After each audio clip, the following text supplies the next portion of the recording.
الحمدللہ رب العالمین والصلاة والسلام على رسولہ النبی الکریم اما بعد اعوذ باللہ من الشیطان الرجیم بسم اللہ الرحمن الرحیم ووصى بها إبراهيم بنيه ويعقوب يا بني إن الله اصطفى لكم الدين فلا تموتن إلا وأنتم مسلمون صدق اللہ العظیم۔ جس کام کے لیے آئے ہیں وہ کام نہ بگڑے، جس کام کے لیے آئے ہیں وہ کام نہ بگڑے، سر جائے تو جائے مگر اسلام نہ بگڑے۔ معزز سامعین، اسٹیج پر رونق افروز اساتذہ کرام اور میرے عزیز دوستو، آج کے اس انجمن تہذیب اللسان کے سالانہ مسابقے میں میری تقریر کا موضوع ہے شاعر پیارے یا جان پیاری۔ عزیز دوستو، ایک مسلمان کی زندگی کا مبارک ترین عمل یہ ہے کہ وہ اپنے دین و مذہب اور آقا مدنی جناب نبی کریم صلی اللہ علیہ وسلم کی محبت میں اپنی جان کا نذرانہ پیش کر دے۔ صداقت پر ایمان رکھنے کے باوجود دین اسلام کی حفاظت اور شاعر اسلام کی دیانت و تحفظ کے لیے جان دینے کی طرف تمہارے اندر پیدا نہ ہوئی تو ایمان کامل نہیں۔ یاد رکھو جب تمہیں موت زندگی سے عزیز نظر آئیں گی تو یہ سمجھنا کہ تم زندہ ہو، اور جب تمہارا شوق شہادت پر موت کا خوف غالب آ جائے تو تمہاری حالت اس مردہ کی سی ہے جو قبر کے اندر سانس لینے کے لیے ہاتھ پاؤں مار رہا ہو۔ اگر تمہیں عزت کی زندگی گزارنی ہے، اگر تجھے اپنی عبادت گاہوں سے پیار ہے، مدارس و مکاتب کی فکر ہے اور شاعر اسلام کی حفاظت مقصود ہے تو تجھے بھی اپنے اکابر کی طرح میدان عمل میں آنا ہوگا۔ اہل صحابہ کو یاد کرنا ہوگا، خندق و خیبر اور فتح مکہ کی تاریخ یاد کرنی ہوگی۔ کیوں؟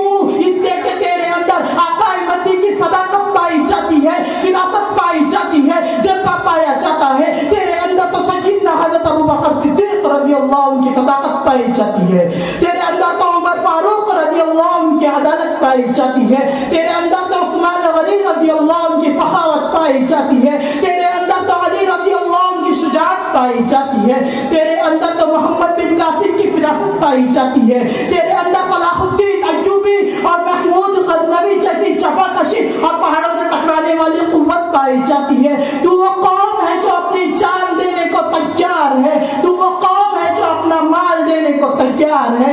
جب شاعری پر آ جاتی ہے، مذہب پر حملہ ہوتا ہے تو تو بے قرار ہو جاتی ہے، ماہی بے آب کی طرح تڑپنے لگتی ہے، تیرے خون میں قوت اسلامی اور حرارت ایمانی جوش مارنے لگتی ہے۔ بالآخر تو دشمنوں پر خدا کا قہر بن کر گرتی ہے اور اسے صفحہ ہستی سے مٹا کر دم لیتی ہے۔ امت کے غیور فرزندوں، آج تیری غیرت پر پردہ کیوں پڑ گیا؟ آج تجھے اپنے دین و مذہب اور شاعر اسلام کی فکر کیوں نہیں ہے؟ آج تیری عبادت گاہوں پر حملے ہو رہے ہیں، کل اذان پہ پابندی لگیں گی، آج تیری مذہبی تعلیم پر رکاوٹ لگ رہی ہے، کل تیری مسجدوں کو آباد کرنے والے نوازیوں سے ٹیکس وصول کیا جائے گا، آج تیرے شاعر کی پابندی ہو رہی ہے، کل تیرے مذہب کی بنیادوں کو ہندوستان سے مٹا کر اس پر وہ اندلس کی یاد تازہ کی جائے گی، اور پھر کل تیرے وجود پر حملہ ہوگا اور تجھے ہندوستان کی دھرتی سے بے نام و نشاں کر دیا جائے گا۔ اگر یوں ہی مصلحت کی باتیں ہوتے رہی، مذاکرات کے ذریعے مسائل حل کرنے کے منصوبے بنتے رہے اور باطل اپنے مذموم حوصلوں سے اسی طرح دن دناتا رہا، اسے بیڑیاں نہیں پہنائی گئی تو خدا کے واسطے شاعر اسلام کی پامالی سے قبل اپنی زندگی کو موت پر ترجیح دے دو۔ نہ سمجھو گے تو مٹ جاؤ گے اے ہندوستان والو، نہ سمجھو گے تو مٹ جاؤ گے اے ہندوستان والو، تمہاری داستان تک نہ ہوگی داستان میں۔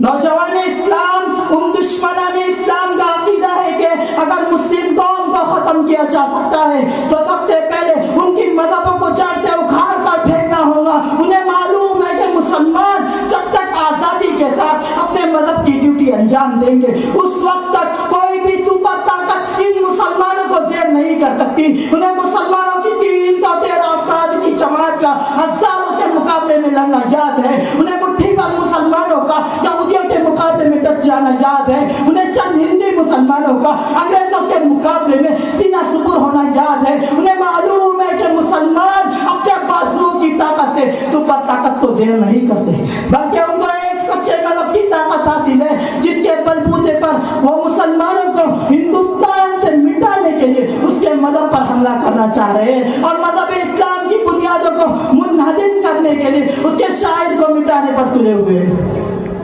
ملت اسلامیہ کے چیالو ذرا اپنی آنکھیں کھولو اور اس تاریخ کو پڑھتے چلو جب راج سار کی قید سے نکلی ہوئی ایک غریب بیٹی کی آنے حجاج ابن یوسف کی آنکھوں سے آنسو بہا دیے تھے، محمد بن قاسم کے قلب کو بے چین کر دیا تھا.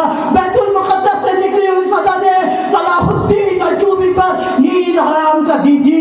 جب تک صلاح الدین ایوبی نے بیت المقدس کو آزاد نہیں کرایا اس وقت تک اپنی دنیا کو ویران سمجھتا رہا. کل ایک عرب بیٹی کی آہ نے تیرے لاکھوں عرب کا خون کو گرما دیا تھا. کل ایک مسجد کی صدا نے تیرے کروڑوں دیوانوں کو بھڑکا دیا تھا.